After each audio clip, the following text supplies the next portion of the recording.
Bien, el siguiente tema es análisis integral. Rodrigo, te cedo la palabra. Sí, pues es como lo que dijo Rogelio, es integrar todo, hacerlo inclusive con planeación. Podemos dividir en etapas, en subetapas, un proyecto integral en donde cada una de las subetapas tiene un sentido muy lógico y se interconecta, se van complementando. Entonces, desde el primer momento o desde el corto plazo, el cliente ya obtiene rentabilidad, ya tiene ahorros y puede invertir o puede distribuir mejor su liquidez o sus esquemas de financiamiento, y inclusive esos mismos ahorros se pueden financiar parte o inclusive puede ser un gran porcentaje de las siguientes etapas, pero esas etapas ya están pensadas desde el principio para que se vayan dando escalonadamente y que se vayan interconectando. Entonces no es lo mismo hacer 4 proyectos individuales que no tengan, que no hayan tenido una conexión cronológica en el sentido de que ya hacemos un proyecto pero basado en lo que ya existe, a plantear un proyecto global en donde todas las etapas estén interconectadas. Eso es lo que nos referimos con análisis integral, ¿verdad?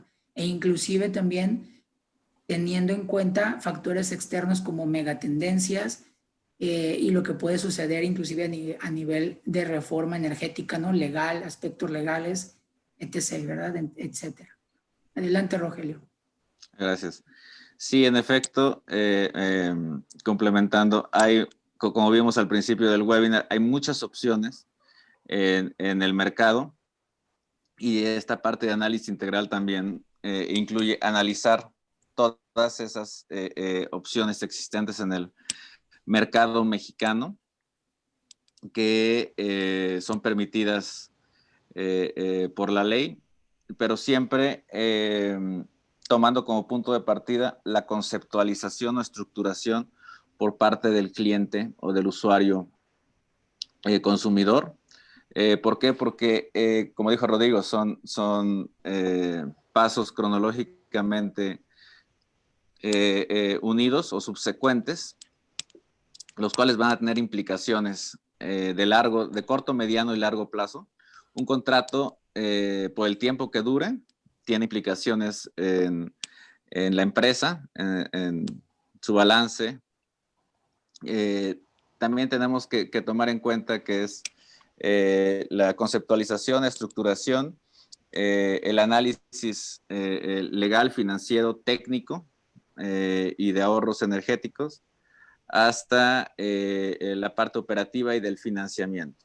Hablando, por ejemplo, de generación en sitio, que es una tendencia, o inclusive de un contrato en el cual, en el mercado eléctrico mayorista, o un contrato de suministro de gas para mis operaciones.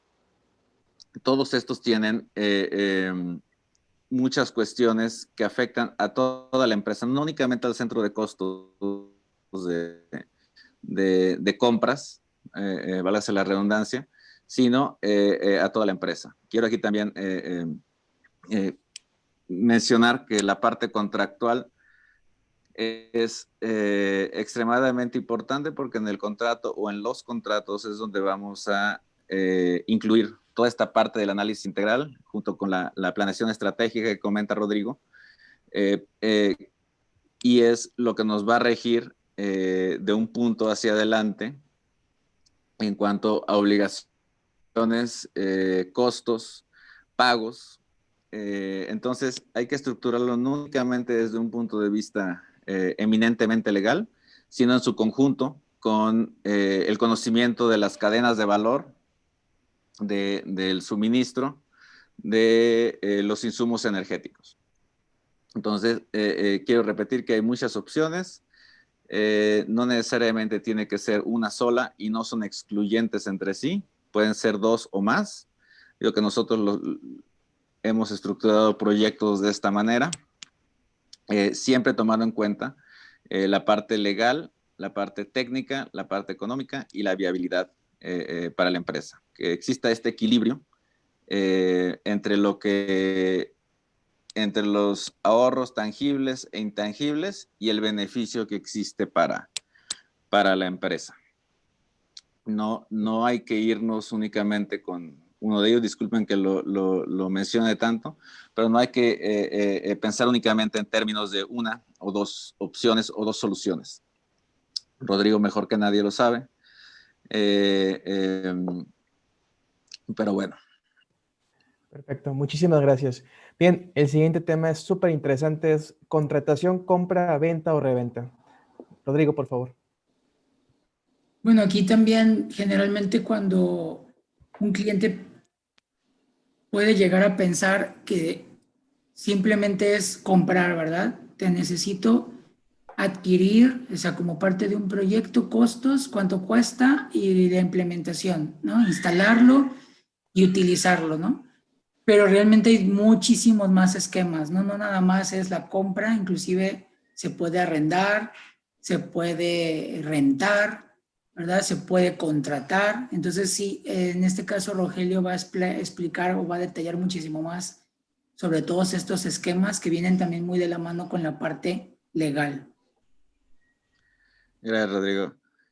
En efecto, la naturaleza de la solución es el esquema de contratación. En términos generales, tú puedes comprar la tecnología, puedes vender electricidad a un tercero, puede que me vendan a mí electricidad o me puedan revender electricidad y gas natural. Que esto no es nada raro en términos de estos insumos energéticos, porque generalmente los productores no son los que venden al usuario final, algunas veces sí, cuando se trata, por ejemplo, de esquemas de contratos de compraventa o PPAs que le llaman, bilaterales, los cuales también no están prohibidos por la ley, o la compra de una solución, cuando también te están vendiendo la electricidad por determinado tiempo, la producción de una planta, pero tú no eres dueño del activo. Ahí también hay que tener en cuenta si estás comprando la electricidad o estás comprando el activo o te están revendiendo la electricidad. Todo depende del esquema, del mercado. La reventa de insumos también existen. En muchos casos, por el tamaño o las circunstancias de la empresa, lo mejor es comprar únicamente la tecnología, instalarla y tenerla operativa en sus plantas. Aquí un tema muy importante que quiero mencionar en cuanto a la contratación, que es uno de las cuestiones que algunas veces nos confunden, es tomando en cuenta lo que dice Rodrigo de las pérdidas que existen en transmisión y distribución. Las economías de escala efectivamente aplican la mayor parte del tiempo. Cuando es más grande, pues tienes más eficiencias. Sin embargo, si puedes tú generar electricidad en un punto localizado, tienes ahorros que no tendrías derivado de la transmisión y distribución de electricidad. Entonces, aquí puede haber distorsiones en la idea sobre economías de escala. Es muy diferente el precio que de producción ex-works en un punto determinado en medio del país, generación centralizada, y es muy diferente el costo en generación localizada. Entonces, no compiten realmente entre sí. ¿Por qué? Porque no es únicamente los costos de producción, sino que se tiene que entregar al usuario final. Entonces, esta parte también es muy importante porque tiene que ver con la contratación. ¿Cómo contratas tú? ¿De dónde contratas tú el suministro eléctrico? Y en la parte de gas natural, bueno, es una parte un poco un poco diferente. ¿Por qué? Porque el gas o es producido en México o es producido en Estados Unidos, como es hoy, y tienen que pueden contratar suministro directo de un comercializador o pueden contratar el suministro también de una empresa de distribución de gas. Con la nueva con las nuevas regulaciones primarias y secundarias después de la última reforma energética, a principios de la década, existen mayor cantidad de opciones y flexibilidad para los clientes para poder eficientar y optimizar sus consumos eléctricos y de gas natural. Y para terminar, quiero mencionar que en la contratación, una parte muy importante son los riesgos que se asumen provenientes de la cadena de suministro. ¿Por qué? Porque eso también se debe de incluir en los costos de un contrato. Un contrato al final del día se traduce en un modelo financiero en el cual te dice cuáles son tus costos, tus obligaciones, todo se traduce a números e implicaciones para la empresa. Entonces, cada una de estas opciones tiene distintos alcances y distintas implicaciones. A veces sí es mejor que me revendan la electricidad, a lo mejor mi esquema de contratación podría ser que yo quiero ser el dueño del activo por cuestiones de balance, por cuestiones de diversificación, por cuestiones de planeación estratégica y de estrategia, como comentaba Rodrigo. Pero sí quiero dejar muy claro que hasta donde nuestra experiencia y platicando con Rodrigo en días pasados es que los costos totales de una solución es el costo de la tarifa más los riesgos que se asumen más la inversión adicional requerida para poder tener el producto. Entonces, los riesgos son muy importantes. Los riesgos se monetizan, riesgos directos e indirectos.